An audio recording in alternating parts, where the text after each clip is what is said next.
Welcome to the Chronically Healthy Life show, streaming live from Houston, Texas. Now, when you hear the word chronically, do you automatically associate it with chronic disease? We all do. It's been programmed right into us, right? But what if we flip the whole idea on its head? Let's discover how we can create chronic health in our bodies, in our minds, in our finances, our relationships, our lives. Let's jump right in. I'm Andy Nam, and joining me is my life partner, Minna Wong. Hi, Minna. How are you? I'm pretty good, I guess. Why are you asking me this? So last time we talked about foundations to having a chronically healthy life. And part of that is to protect your mind, right? And we challenge you to stop watching the mainstream news for 3 days. How did that work out for you? Yeah, just listening back to some of the viewers, some of them loved it. Some of them not so much. But I think that's okay. The positive thing is they all found some time back for themselves, right? I think that's really important. The time that you have back for yourselves for not watching the news. But the negative is that some felt that they were missing out. FOMO. The fear of missing out syndrome. I think some of them fear that they're missing out on news that was important, that's going to be changing their lives. But guess what? 3 days pass, you didn't watch the news, life goes on, right? Either way, we love your comments, so feel free to visit our website at chronicallyhealthy.com. Drop us and leave us all your thoughts, your comments, and we'll there. We'll listen to your comments, and hopefully we can have some more future topics on whatever you guys want to look at. But Minna, let's talk about the crazy weather that's happening all over the United States and especially Texas. Sure, let's take a look at this. Hear ye, hear ye. Now on this February 2nd, Punxsutawney Phil, the seer of seers, was awakened from his wintry nap at dawn on Gobbler's Knob. Phil looked to the skies and then, speaking in groundhogese, directed this President Dunkel to the proper scroll, which reads, I see the morning has brought the finest people. I see their bravery and spirit. The time has come, I can feel it, the excitement, I can hear it. I see the folks with gray in their hair, and I see the kids all young and scrawny.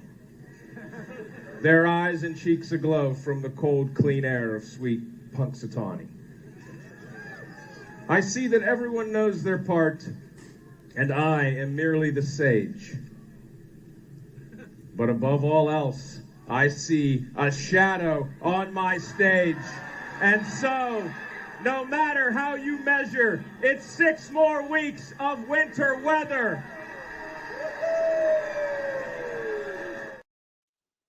So I don't know if you believe it or not. I thought it was interesting, entertaining. But anyways, the rest of the country has been having ice storms and a lot of rain, and it's not fun. So maybe this little groundhog is actually right. So I didn't know there's actually a groundhog until the movie Groundhog Day was that. What's his name? Bill Murray. Ah, Yes. not too old yet. Yes. It's Bill Murray.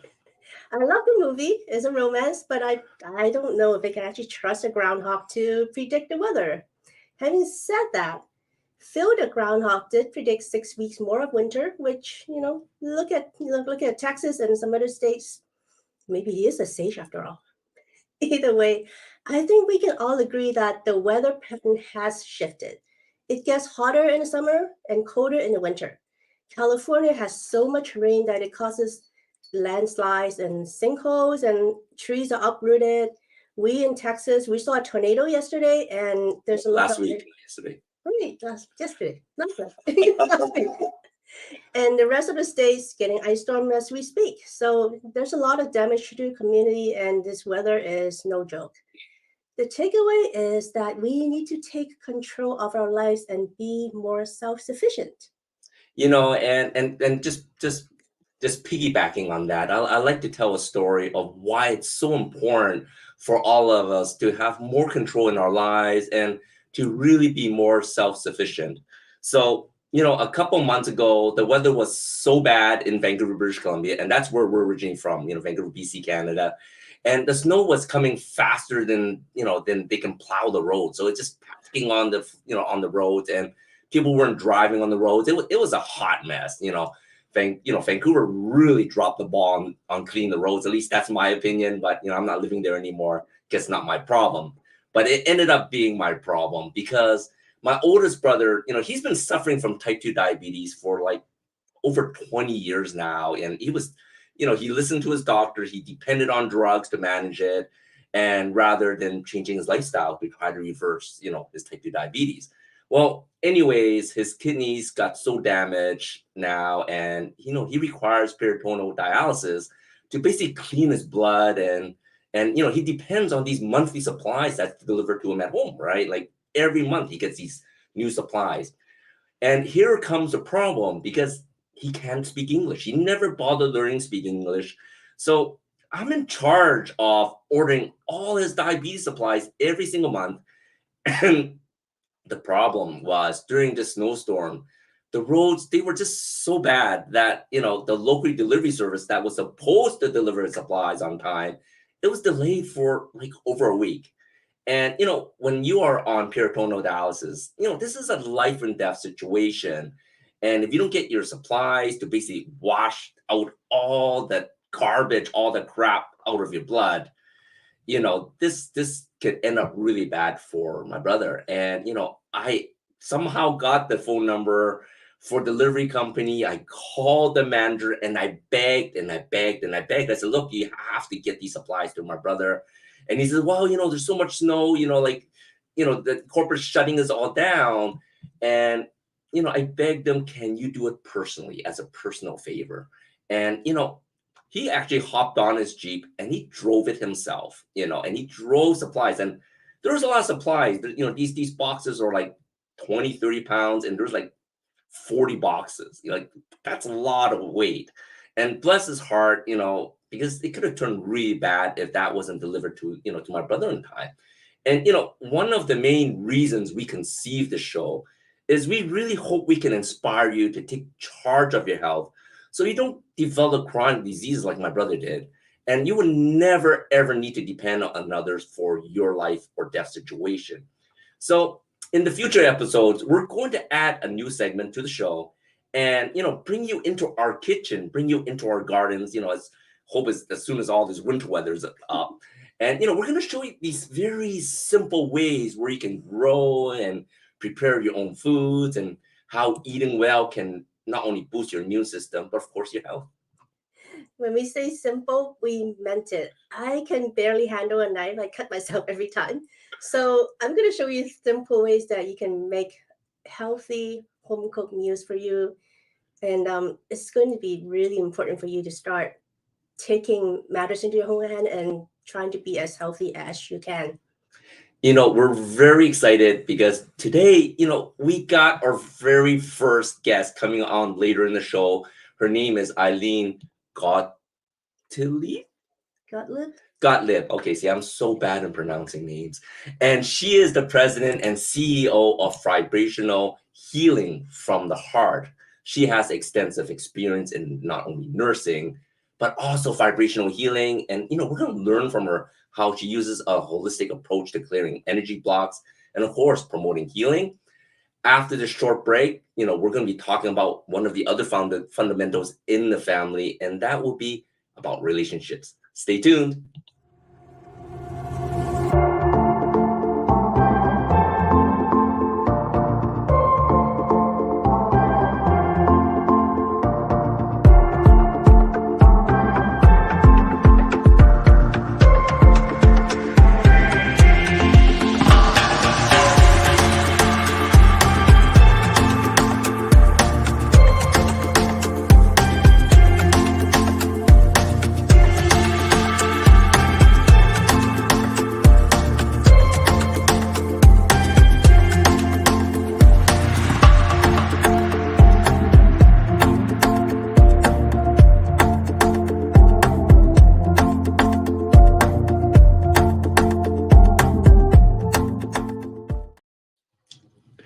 Welcome back to Chronically Healthy Life. Over the next few episodes, we're going to be sharing little aspects of our lives so you can get to know us a little bit better about us and, why we conceptualize the show and why we're doing the show. And a topic we would like to discuss today is really about relationships and how it can affect your family and, of course, your kids.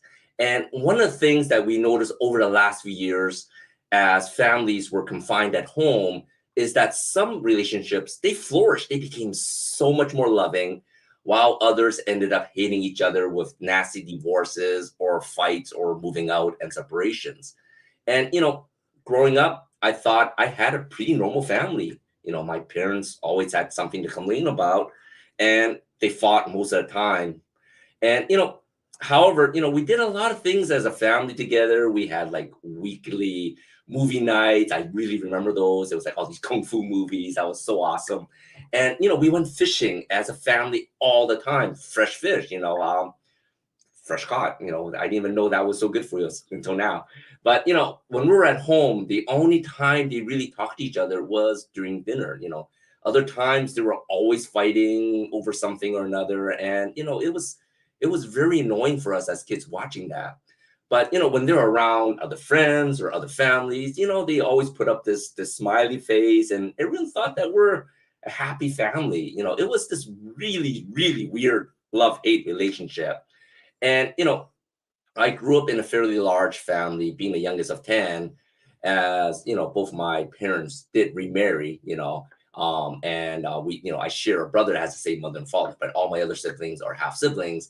And I thought all this fighting and all this catcalling, whatever, I thought it was normal. I just thought that's how relationships were, that families had their squabbles. And but for us, it was very shameful to show this to others. So they just pretend that it doesn't happen.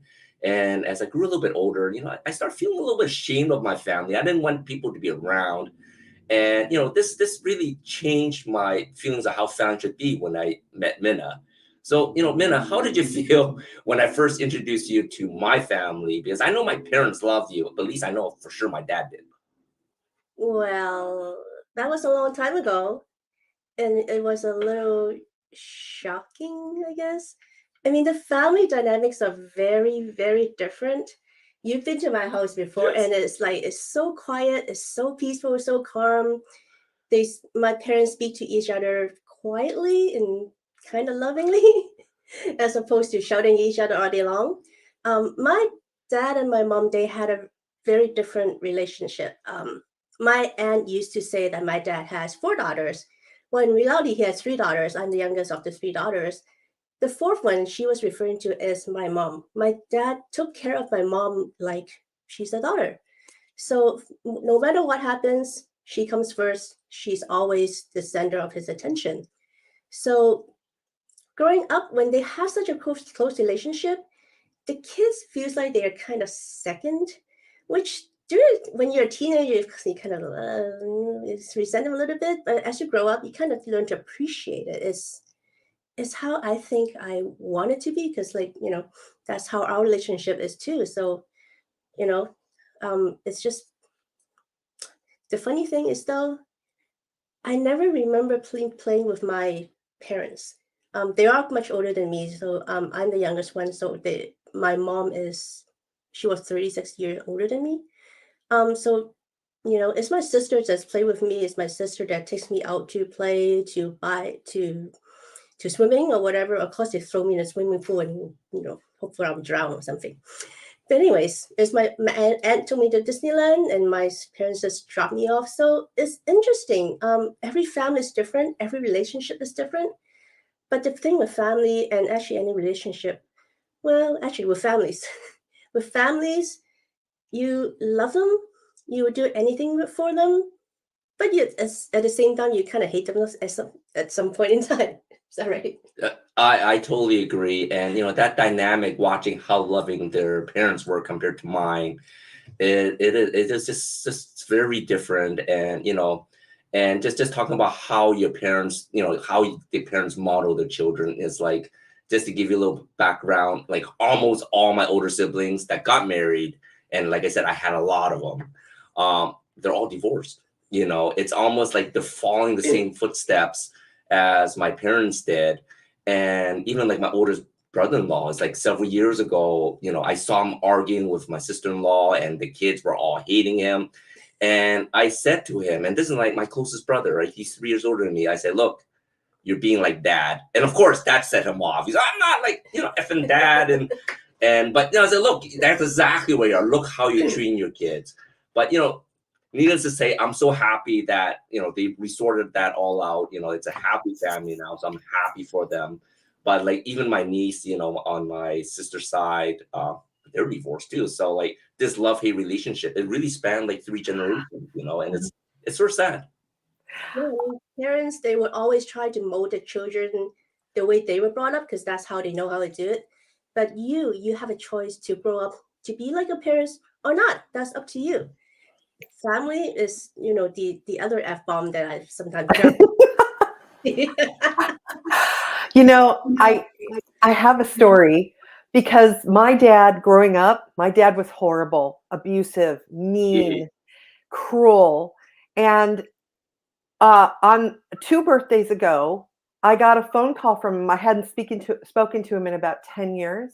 And he called and he told me he loved me and apologized. And now I actually have a good relationship with my father. I would never have believed it, but it happened probably because I did a lot of work on myself in terms of forgiving and that kind of thing. So I just wanted to drop that in because families are complicated. And we never know. And that is so true. And I'm glad you brought up the forgiveness part, because I think that is a very big part of relationships. You have the love-hate, but a lot of times we forget to forgive. And I think that's where a lot of these problems come up to, right, Mena? What do you think? Yeah, I mean, that's why we have today's guest, Ilene Gottlieb. She's a heart healer, and I think she can help a lot of us learn to handle this kind of emotion, because like families are emotional. We can't wait to meet Ilene there. Oh, I'm so excited about her for that very reason. she's So gonna coming really up next, Christy, she's gonna be talking with our guest Ilene about vibrational healing, and you're gonna learn all about it. Don't miss this after the short little break. Hello, we are Mutts and Meows Rescue, a 501c3 nonprofit, foster-based, no-kill group. Mutts and Meows Rescue pulls dogs and cats from surrounding shelters in the greater Houston area. We even pick up dogs and cats abandoned on the streets. Mutts and Meows Rescue is foster-based and rely on your donations to keep rescuing. To know more about us is to know more about our furry friends and help them find their forever homes. Come visit us at Mutts and Meows Rescue on Facebook today and decide how you can make a difference.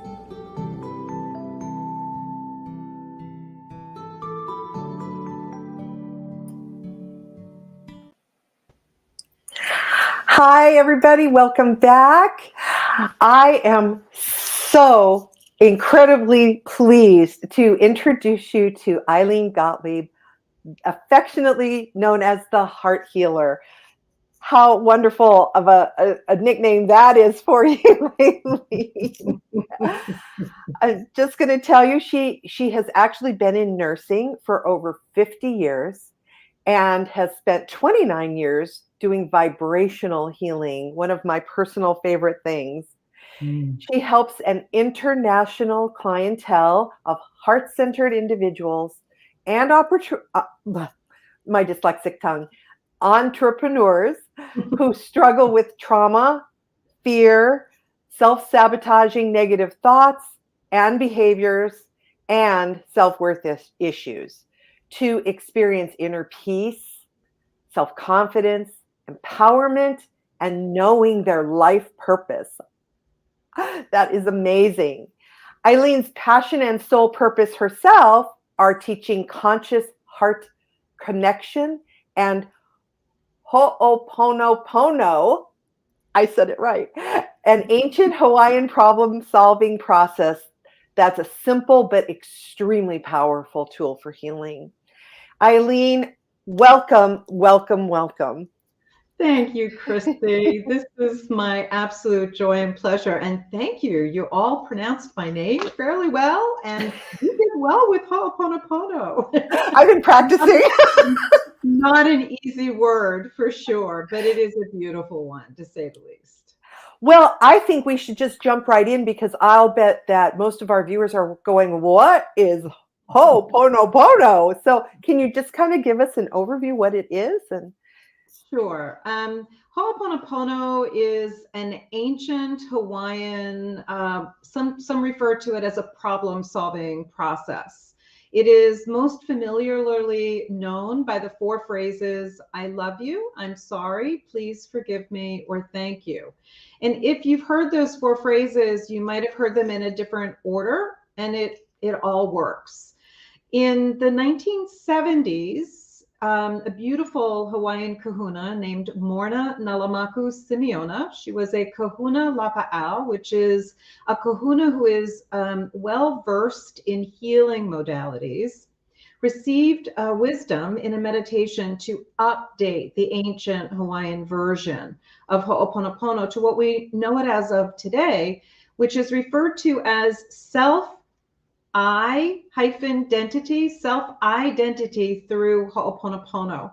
And the I represents divine intelligence or our creator, by whatever name we call that in our personal relationship with that part of us. So yeah, so that's pretty much what Ho'oponopono is in a nutshell. Oh, wow. That's just, my experience with it has been that it is so gentle. And you just get into this really lovely, it feels like an exhale space, like, oh, I don't have to carry this anymore. And it's such a relief. And then I'm sure that energetically, do you find that the people that, if you're focusing on someone in particular, a relationship in particular that might be difficult, that you don't even have to say it to them, you can just do it and it can shift the energy of the relationship. Right. The reason why I love this process so much is its simplicity, but it's extraordinarily powerful. And the original version, the ancient version, was a facilitated process. So remember the 4 phrases, I love you, I'm sorry, please forgive me, thank you, right? So imagine in ancient Hawaiian days, 2,500 some odd years ago, in an island community, right? Everybody knew each other, more likely than not. And so the process was facilitated in that time by either the head of household or the local kahuna. And everyone, because the ancient Hawaiians held a high regard for peace within themselves and their community. So anything that disrupted the peace needed to be nipped in the bud. And Ho'oponopono was the process that was utilized in order to accomplish that. And so everybody had to express love for each other. Everyone had to say, I love you to everybody in the room. Everyone had to say, I'm sorry for whatever I did that disrupted our peace, even though they understood that they weren't going to know the all of what happened, the all of the why, but they still accepted 100% responsibility for whatever they did to contribute it, because they came in with the belief that that's why they were here, to atone for everything that happened before they came in, meaning our ancestors. And then everyone had to say, we're going, I love you, I'm sorry, please forgive me. They had to ask for forgiveness from everyone. And then they had to express gratitude for everyone. And until everyone could do that with everyone, that process continued. So you can imagine it might have been a bit confrontational at times. Right? But the way that it was updated by Morna Simeona, there is no need to address whatever the issue is that we're seeing as a problem, that we're perceiving or experiencing that way. We don't have to directly engage with anyone. We're initiating the transmutation of whatever the root cause is, by divine intelligence or God, by whatever name. Whatever name. Right. So we're not technically doing the cleaning, because how can we? We can't know where all the pieces of the puzzle are. There's a real interesting book called The User Illusion by Tor Noratranders. It's a book on consciousness. And in that book, he shares that for every 15 bits of data per second that we're consciously aware of, there are 15 million plus bits of data per second we have no knowledge of. So we think we know the why of why we feel the way we do, or why our relationships aren't working, as Minna and Andy were just talking about, right? But we don't. We know consciously probably less than 1%. So giving up the need to know the why, or giving up the need to understand it or to engage with someone about it, to me was very freeing. Because from energy principles, when you engage in something, remember, you're focusing on it, right? And we all know that if we focus on something, the energy is going to expand and grow.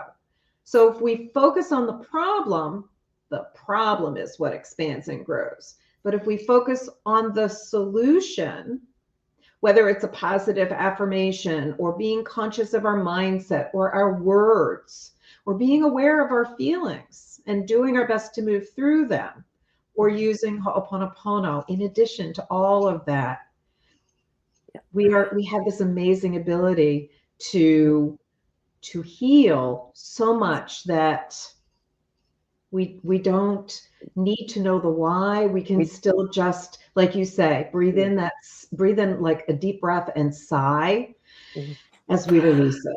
Just let it go. Yeah, it's such a relief.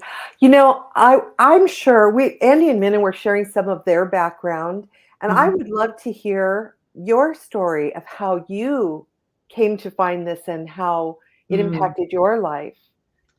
So it's a long story, so we have only a certain amount of time. So I'm going to give you the real abridged version, right?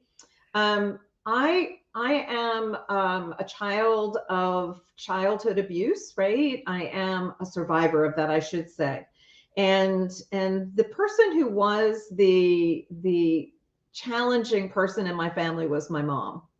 And so when I was a kid, not knowing this until later in life, I was born an empath and an intuitive, and I shut down all those gifts with the environment of abuse that I experienced, and being so sensitive to everything. It was my defense mechanism.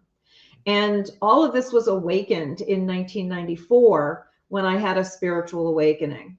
And then in 2018, my mom was in the hospital, and something happened that she was so abusive that it triggered my PTSD that took me months to heal from. And I was looking and looking and looking because nothing was working. And believe me, I have a lot of really good colleagues that do all different forms of vibrational healing. But long story shorter, it was in December of that year that Ho'oponopono came to me as a course of study, whereas I had known about it. I utilized it in healing sessions with clients when I was intuitively guided to do so, but I had never studied it until then.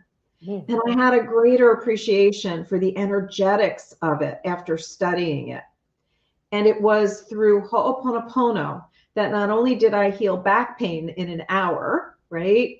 But in 4 months of focusing on initiating the cleaning from myself of whatever the cause of my mom's suffering was. Remember, it's all self-contained. I'm not doing anything to her, right? In 4 months, almost to the day of when I started doing it, my mother sat in her new assisted living apartment on her walker and said to everyone, "I want you to know how much I love you." Oh, I knew that it was the Ho'oponopono, that nothing else could have been the cause for this change in personality and in behavior. And so I am forever grateful for healing PTSD from childhood and having a 1.5 years of a relationship with my mom before she transitioned to spirit that was the most loving it had ever been. And so that's why I'm passionate about this process. Yes, it's amazing. I mean, I feel such empathy for you because I relate completely. And that shift is, when it happens, is just, there's nothing like it. It's, you just kind of sit back and go, wow, this is amazing. You know, Ilene, would you be willing to share, like, you said the cleaning, Mhm. the cleaning is there a way that our audience, we can share with them how to get started with making the statements and in a real easy, practical way? Absolutely. So I like to work with a cleaning statement that goes like this, right? It's, to whatever memories are in me that are the cause for, fill in the blank with the problem. Like for me, it was, as an example, to whatever memories are in me that are the cause of my mom suffering. That was the problem. And then you add the phrase, on any and all levels. If it's something outside of you or something that you are cleaning from yourself to help someone else, like my mom, you add the phrase that I am to atone for. And then you add the 4 phrases: I love you, I'm sorry, please forgive me, thank you, or just I love you, or just thank you repeatedly. And as I mentioned earlier, you might have learned those 4 phrases in a different order. It all works. Mm-hmm. And so there's 4 applications, right? One is just kind of walking around the house, singing, dancing, doing whatever you're doing and thinking, I love you, I love you, I love you, or thank you, thank you, thank you, or I love you, I'm sorry, please forgive me, thank you. It all works. The more you say any of these phrases, the more you're initiating the cleaning of whatever serves your highest good to be transmuted by divine intelligence or God. And so the second application is, if in the moment, we're talking about family relationships earlier, as I was listening to Andy and Minna, right? If somebody said something that triggered you, you don't have to respond or react. You can just sit there and think, whatever was the trigger for this, I love you, I love you, I love you, I love you, thank you, thank you, thank you, until you feel that triggered feeling shift.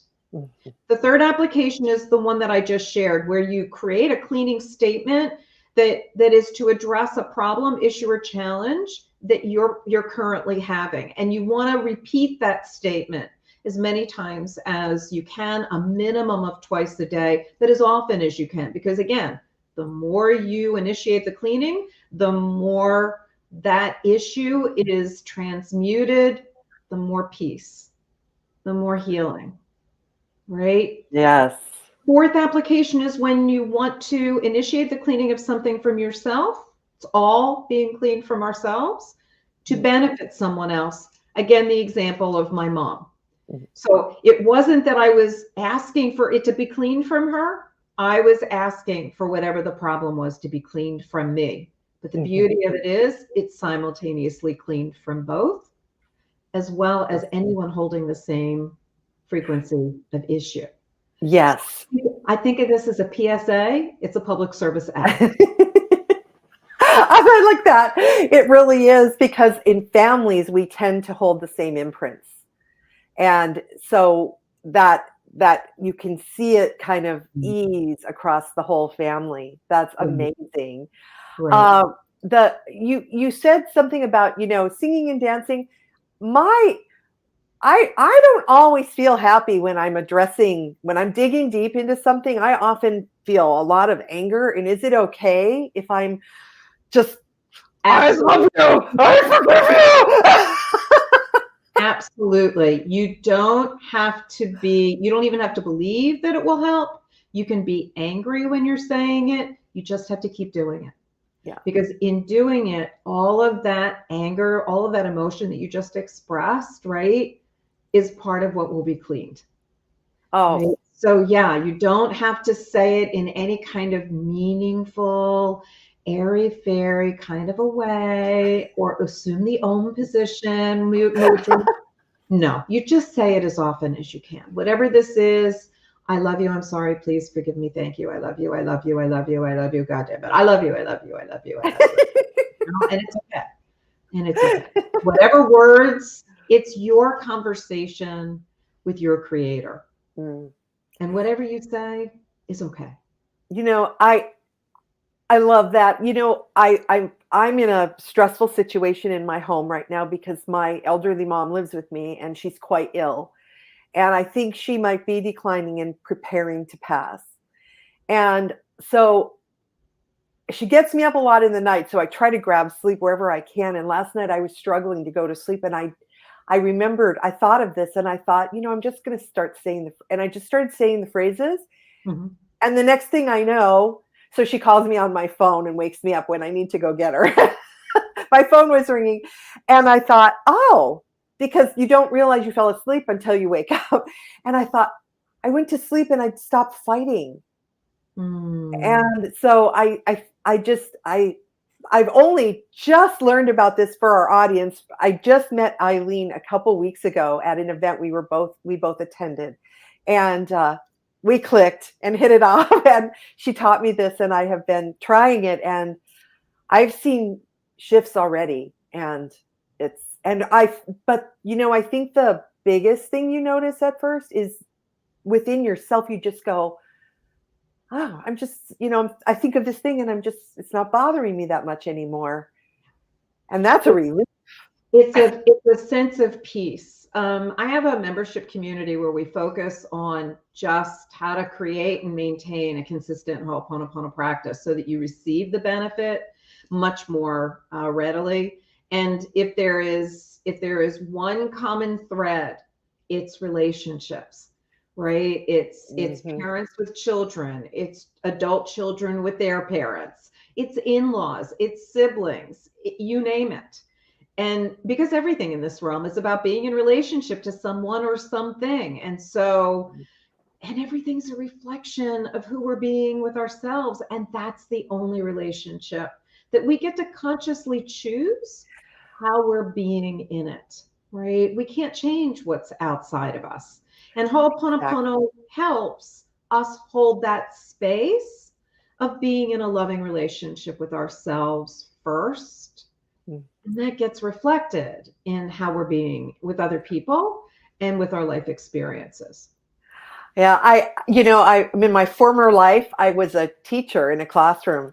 Right. And I have to say, I wish I had known more about this then, because when I had 40 kids in the room and there was chaos everywhere and 3 of the 40 were acting out big time, it would have been a powerful tool to have. I have actually 2 people in my membership community that are both elementary ed teachers. And they do find it to be incredibly helpful for them holding that space so that they can be loving and productive with them. Ilene, I understand you have a gift for our viewers.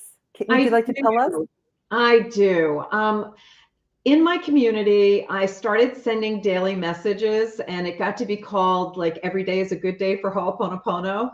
And they were with really beautiful memes. And I got the idea to create an ebook to help people understand the basics of it. And that's my gift to everyone that would like to learn a little bit more about Ho'oponopono. So it's called Every Day is a Good Day for Ho'oponopono. And it's inspirational messages from my heart. And I hope that it's a blessing for whoever decides that it speaks to them, that they would like to have it. That's wonderful. That is at ilenethehearthealer.com/Chronically Healthy Life TV gift.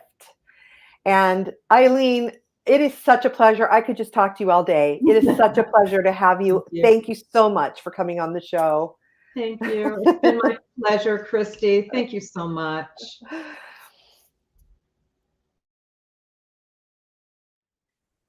everyone. This is Christy Boyd Johnson, the co-founder and CEO of the Barefoot Learning Club.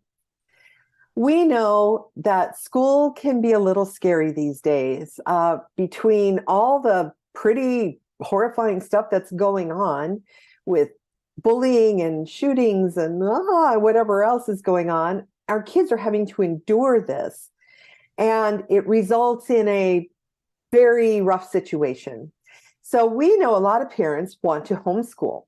And that's why we're here. We're here to give you full support in homeschooling your children, making sure they get the foundational skills of reading, writing, and math in place so that they can literally do whatever they want. They can learn anything and do it with less stress, less time, and a lot more fun. And the best part is the results, you'll be amazed at the results that we get. So we would like to invite you to have it. If you want to talk to me personally, if you go to our website, barefootlearningclub.com, there's a Talk to Christy button. Just click it and it goes right to my calendar. Schedule a talk with me. It's a half an hour conversation and I can answer your questions and you can talk to me in person and I can talk to you in person and we can see if this is a good fit for you. I'm hoping it is. It's a new and different paradigm from anything you've seen before, but I think it's much better. All right, ciao for now.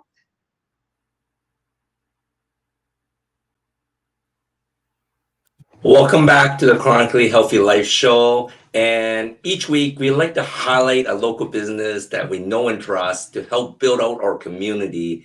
And, one of our fundamentals in living a chronically healthy life is the L, which for us stands for longevity. And, today we have on our local business community outreach, Freddy Frederick from Forever Young. I just visited his amazing facility yesterday. Hi, Freddy. How are you?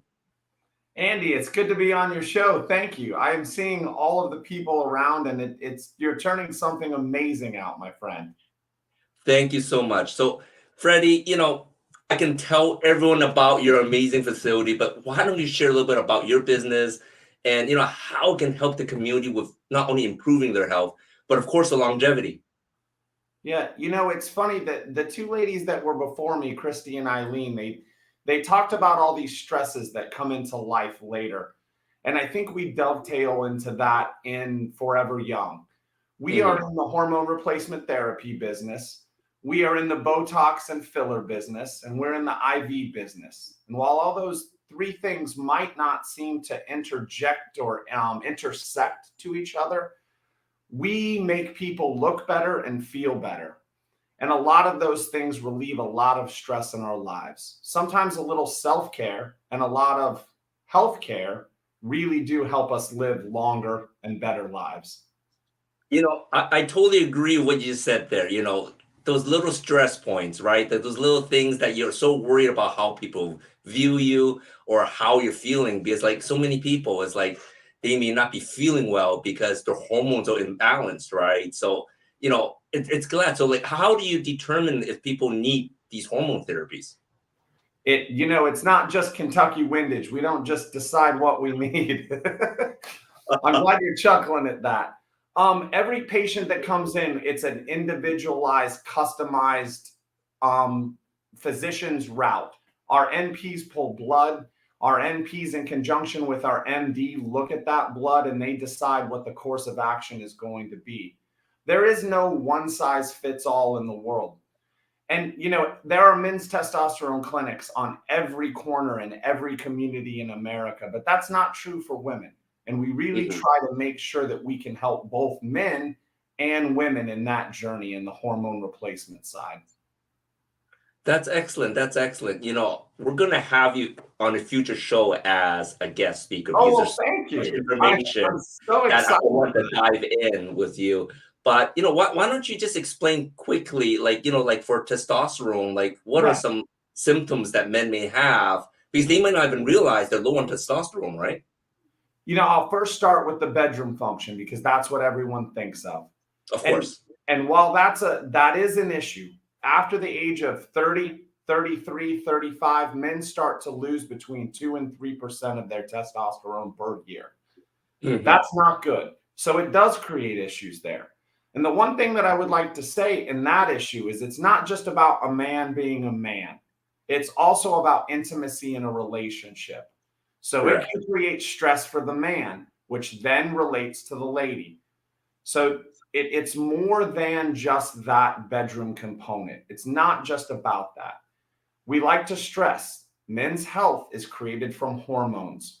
Men usually die faster. It's from coronary heart disease. Their endocrine that is so true. And, I like how you bring it back because, we're talking about relationships on today's episode. And a lot of this frustration, like you said, performance anxieties, it can cause a lot of relationship issues, right? It can. And if testosterone gets out of control with estrogen, even in men, many times we think of that as a woman function. Estrogen can be a villain in men. And our bodies need repair, and that's caused through testosterone. So it needs to be looked at, men and women. Of course, of course.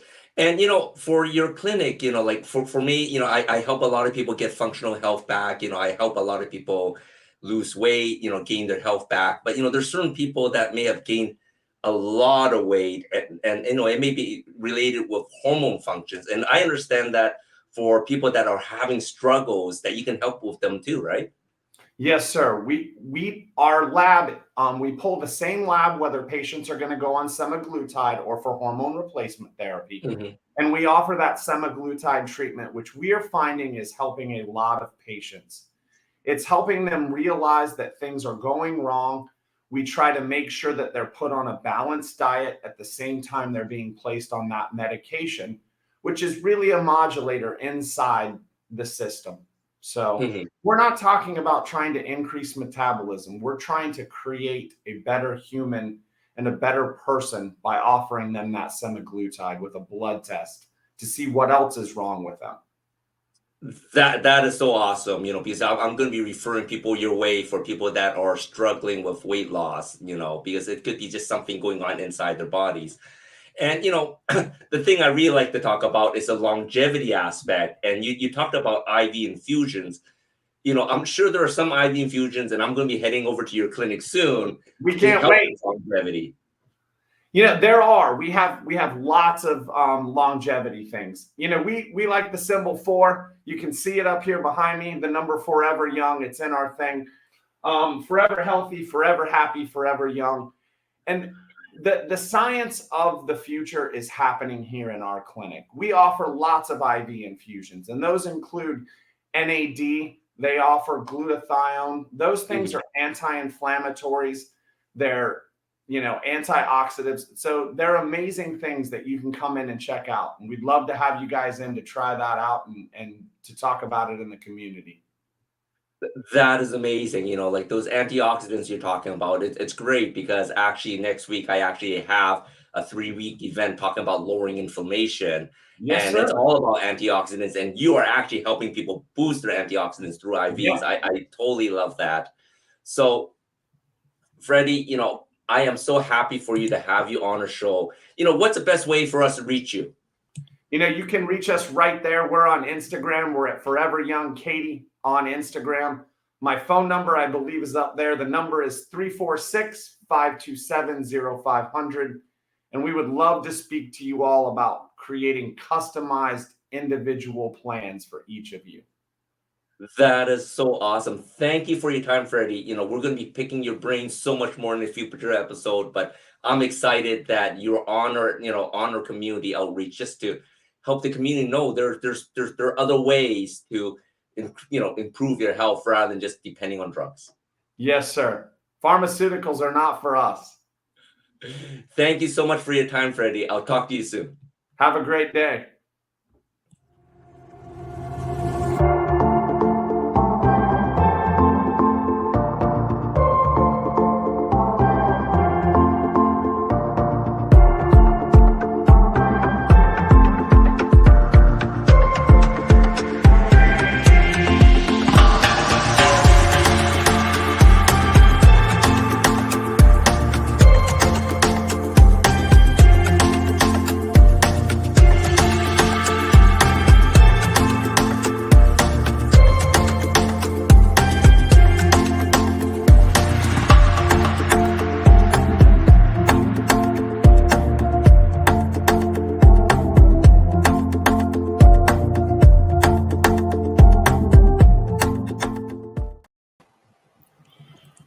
Welcome back to Chronically Healthy Life. We know that building a chronically healthy life starts with building a loving relationship with your loved ones. No matter how busy life or your business may get, spend some time with them. You may not always agree with the thoughts, but rather than holding a grudge, learn to forgive or just agree to disagree. So, next week we're going to have this amazing guest, Brenda Ringwood, and she's going to share with us how she beat cancer and how that inspired her to create Becoming the Best You events, both virtual and live events. And I'm going to be honored to be one of those amazing speakers on the live event in St. Louis. She's going to have like 35 amazing speakers. You don't want to miss this episode. We're going to be interviewing her next week. What are your thoughts, Christy? Oh, I can't wait for that. You sent me the message on that. I can't wait to see you do that. But this has been a fantastic show, everybody. This is just a topic that is it affects every area of our lives. And think of the peace we can achieve within ourselves just by, letting go of these stressors and just, doesn't mean we have to hang out with people who are refusing to be kind or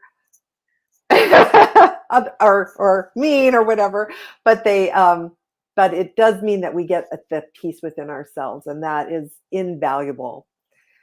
Yeah, think about it, because everything is a relationship, right? You have a relationship with people, you have a relationship with cats, we have a relationship with everybody that we come into contact with. Is just it's such an essential part of our lives, and no one really taught us how to handle relationships. So I think what we do here is good to help.